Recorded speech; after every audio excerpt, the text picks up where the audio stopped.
Assalamualaikum warahmatullahi wabarakatuh. Welcome back to my channel.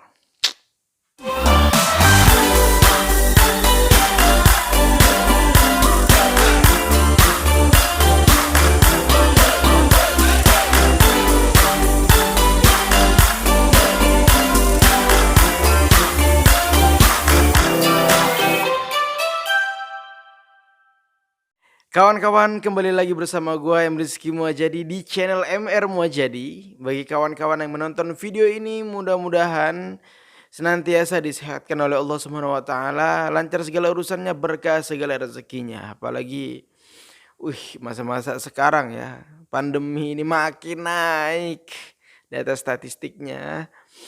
Teman-teman stay safe, jaga kesehatan. Ya mudah-mudahan kita sehat semuanya lah. Dan pada malam kali ini gue akan menceritakan pengalaman gue pribadi ya. Karena udah lama banget ini, udah berapa bulan nih, kayaknya udah hampir 2 bulanan lah. Jalan 3 bulan gue enggak ngonten kismis atau kisah mistis. Dan memang kolom komentar gue di YouTube notifnya gue nonaktifkan ya. Dan iseng-iseng waktu itu gue ngecek tuh video-video gua, dan ternyata ada beberapa orang yang komen di video gua yang ini nih. Yaitu terkait perjalanan gua waktu ke Curug Ciburial.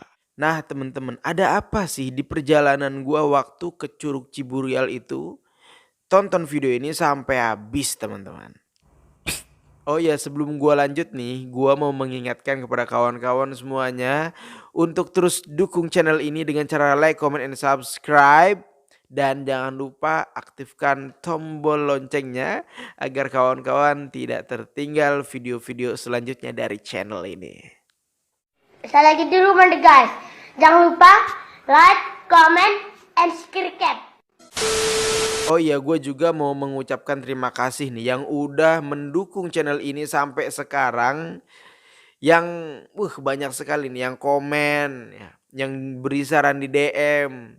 Nggak banyak banget sih, ada beberapa ya. Apalagi teman-teman deket gue. Atau ada yang komen di video-video lama nih. Ya entah suaranya nggak jelas dan sebagainya, ya gue mohon maaf lah. Karena ya gue masih dalam tahap belajar lah. Kok belajar? Belajar ya gitu. Mau kritikan dan sebagainya gue terima aja lah. Karena dipuji tidak meninggi, direndahkan tidak tumbang. Apa sih?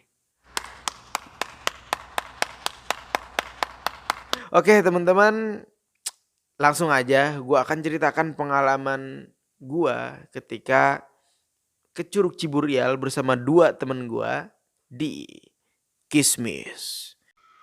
Kisah mistis.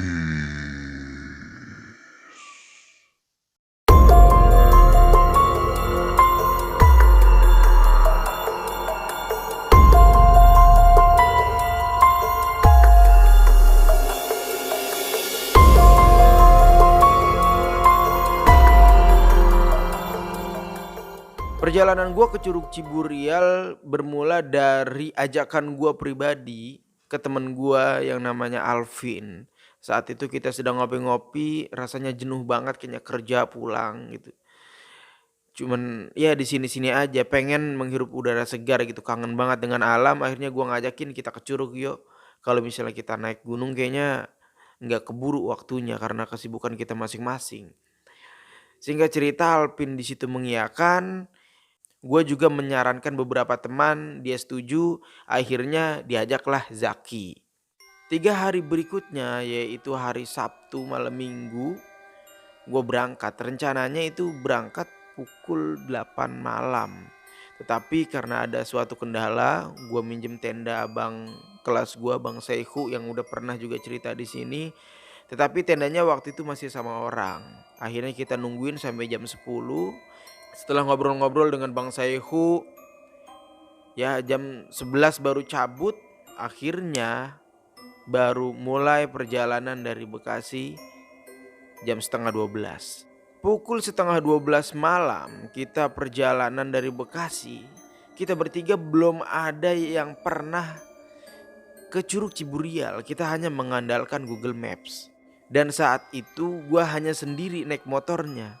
Jadi perjalanan gue dari Bekasi ke Curug Cibural itu ya di perjalanan enggak gue rekam, hanya beberapa part aja lah. Di perjalanan kita naik motor santai banget. Ketika kita capek kita rehat, ngopi dan lain sebagainya. Dan ketika sampai pasar Citerep kalau nggak salah ya, atau daerah Citerep lah, Maps itu nunjukin belok kiri. Padahal kalau ke Sentul kan lurus terus ya, tapi itu belok kiri. Dan ternyata itu memang jalan yang benar gitu. Dan ketika belok kiri, saat gue ikutin terus, makin lama nih rumah makin jarang nih. Dan bener-bener sepi banget. Karena waktu itu udah pukul berapa tuh, jam setengah 1 ya. Itu udah sepi banget. Dan anehnya ketika belok kiri tadi tuh, itu gua ngedenger suara motor king yang ada di belakang gua. Ketika gua ngeliat di spion, kok nggak ada apa-apa gitu. Gua nggak ada berpikiran terkait makhluk halus ya di situ. Tetapi gua lebih wanti-wanti makhluk kasarnya nih atau manusia yang ngikutin gue, takutnya akan terjadi apa-apa karena gue di situ cuman bertiga ya, takutnya ya diikutin dan lain sebagainya, namanya kampung orang gitu. Tapi di situ gue ya waspada aja gitu naik motor, dan emang kita nggak ngebut banget sih, santai naik motornya. Itu suara motor king selalu kedengeran nih di kuping gue, tapi pas gue ngeliat ke belakang nggak ada. Pas gue ngeliat ke belakang juga suara itu nggak hilang, tetap ada nih di telinga gue. Tapi ya gue lanjutin aja lah tanpa gue bilang ke dua temen gue. Perjalanan terus berlanjut, makin kesana itu sumpah gelapnya minta ampun, rumahnya jarang banget, kanan kiri itu nggak tahu sawah atau apa ya karena malam gelap gitu.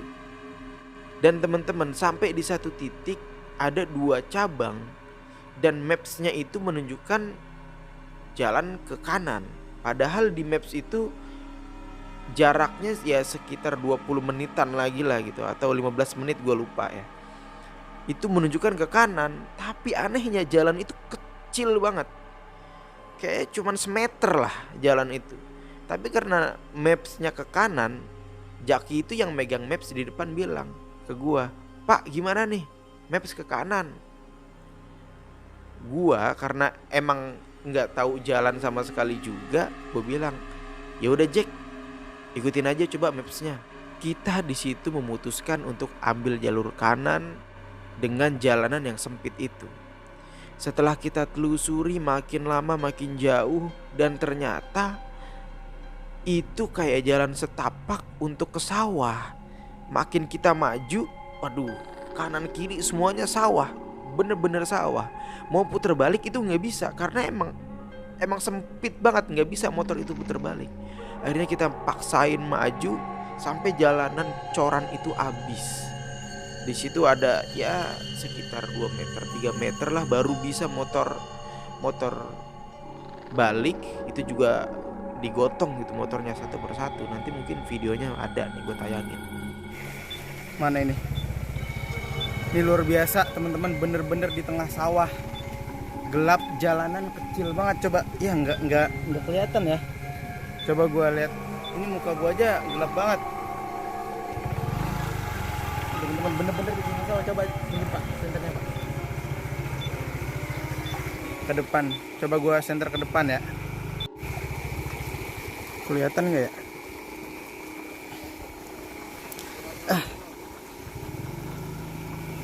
Ini bener-bener jalan setapak doang, nggak. Ini kelihatannya gede sih, tapi cuman semeter kayaknya nih. Tuh ke depan, ini bener-bener kecil lah jalanan. Aduh, Google Map ngapa jajak nyasar ke sini-sini. Oke, ini kita mau putar balik. Semoga ini udah jam berapa ini? Jam berapa Pak? Udah jam 1:30, kita belum sampai, prediksi jam 2-an lah sampai. Tapi mudah-mudahan ini dikit lagi kita sampai. Karena tadi di maps udah berapa menit lagi? 20 menit ya? 20 menit lagi. Bismillah ya, bismillah.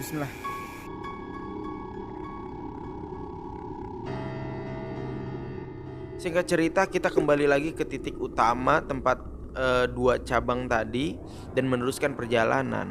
Di perjalanan itu ketemu orang ngecamp juga pengen ke curug yang lain, dan ternyata orang tersebut adalah orang Bekasi juga, dan rumahnya atau daerahnya itu dekat dari daerah gua. Jadi kita mampir dulu, ngopi, ngerokok dan sebagainya, baru meneruskan perjalanan. Di perjalanan itu karena gua naik motor sendiri, gue pikir masa vlog gua nggak ada video tentang perjalanannya pisan gitu. Makanya gua nitip HP gua ke Alvin untuk direkamin saat itu. Alvin yang saat itu duduk di belakang itu ngerekam lah, dan ngerekamnya juga nggak panjang ya, cuman 15 detik, 30 detik, 1 menit, udah cuman segitu doang ya. Kalau bahasa sininya sekeledapan gitu. Ya cuma just it gitu. Sampai lokasi juga ya nggak ada masalah apa-apa, cuma tadi doang tuh di perjalanan gue denger suara motor King tadi. Ketika sampai lokasi parkiran menuju di tempat camp, gue juga nggak mengalami hal-hal aneh, cuma gue hanya mendengar suara ketawa perempuan, tapi suaranya ngebas gitu di sebelah kiri di pohon bambu. Karena saat itu gue jalan di depan, di belakangnya itu Alvin dan Jaki, di depan gue itu ada mamang-mamang yang mandu perjalanan kita, karena kita nggak tahu tempat campnya saat itu. Ya cuman itu doang keanehan selama perjalanan. Dan yang gue pengen angkat di sini adalah komen dari temen-temen. Kok bisa komen kalau di perjalanan gue itu yang Alvin tadi ngerekam itu ada sosok putih-putih, gue juga nggak tahu apa.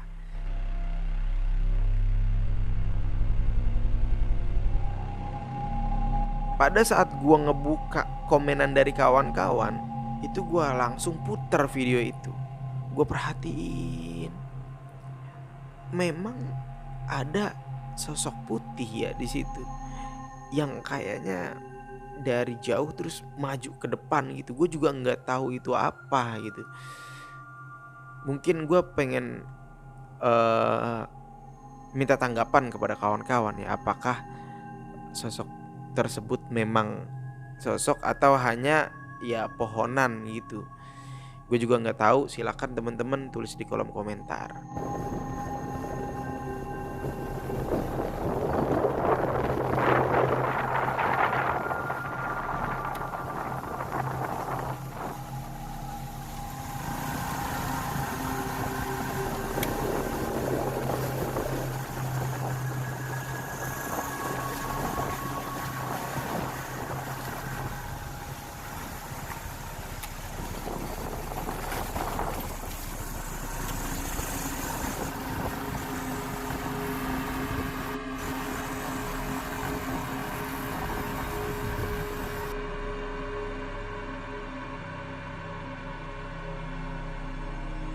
Itu sih mungkin yang gue pengen bagi ya. Sebenarnya ini bukan kisah mistis, cuma mau curhat aja biar ada konten. Tapi memang teman-teman, selama gue perjalanan cerita kayak gini, gue ya sedikit mengalami apa ya, tanda kutip gangguan lah. Tapi bukan gangguan juga sih, hal yang biasa gitu. Kayak misalnya gue ngetek di sini, gue ditawain ya di samping rumah gue, karena di belakang rumah gue ini adalah kober ya. Kober pemakaman. Dan gue pernah ngetek di sini, gue bertiga itu diketawain. Ketawanya, aduh, kayak gimana ya? Kalau bahasa kunti itu, kunti cowoknya gitu ya, suaranya ngebas gitu, gede kayak gitu. Tapi anehnya satu orang teman gue ini nggak denger, cuman gue berdua yang denger waktu itu, dan kita hanya tatap-tatapan. Besoknya kita baru ceritain, di situ. Dan gue inget banget paling serem dan ngefek ke gue waktu tidur itu waktu gue cerita tentang pohon gayam. Pohon gayam itu kalau nggak salah ada 3 part ya, atau 2 part, gue lupa, nanti gue cross check lagi. Itu setiap gue ngetek malamnya gue dimimpiin. Setiap gue ngetek malamnya dimimpiin.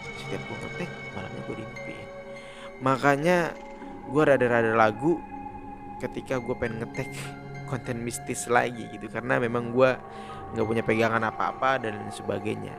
gitu. Tapi ya banyak teman-teman juga yang nanyain kalau misalnya gua ngopi, gua nongkrong, "Bro, lu kagak nge-tag lagi? Bro, lu nggak apa sih namanya, ngupload lagi?" Makanya ini gua buat video ini, gue juga mau minta doanya kepada kawan-kawan, mudah-mudahan selama gua nge-tag nggak terjadi apa-apa. Lebay banget gue ya. Tapi memang harus minta doa kan, nggak terjadi apa-apa dan lancar-lancar aja, videonya tetap lancar, konten-kontennya tetap lancar. Dan mudah-mudahan, bisa memuaskan kawan-kawan, videonya lebih baik lagi. Mungkin itu aja kawan-kawan cerita dari gua. Bagi kawan-kawan yang punya cerita mistis, baik itu di pendakian, di perjalanan, atau perjalanan traveling kemanapun, atau bahkan di rumah, di kosan dan sebagainya, silakan tulis di kolom komentar atau DM gua ke @kialhamid, nanti gua taruh di deskripsi. Dari gua itu aja kawan-kawan. See you next time, see you next video. Sehat-sehat semuanya. Assalamualaikum warahmatullahi wabarakatuh.